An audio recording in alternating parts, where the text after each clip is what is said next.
chegamos aqui no galpão. Aqui temos a nossa colheitadeira da New Holland, uma 8040 e cabinado.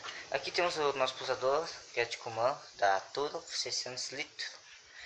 Galera, a plataforma da saída tá desprendida, tá lá no canto lá atrás.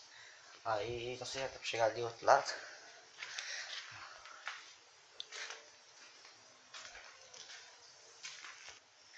Tá toda suja, galera. Nós vamos estar colhendo milho. Quando para a chuva, né? Quando secar o milho, nós vamos estar colhendo aí. É pneu balão, só não é tracionado.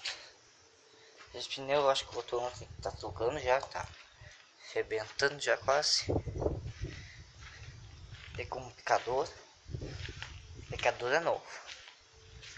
Então, galera, esse foi o vídeo de hoje.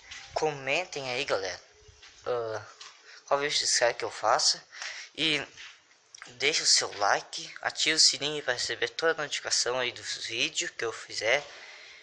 E que eu compartilhe com seus amigos para crescer o canal. E deixe seu like para fortalecer nosso canal aí, beleza? Para crescer nosso canal, beleza, galera? Esse foi o vídeo de hoje. Valeu!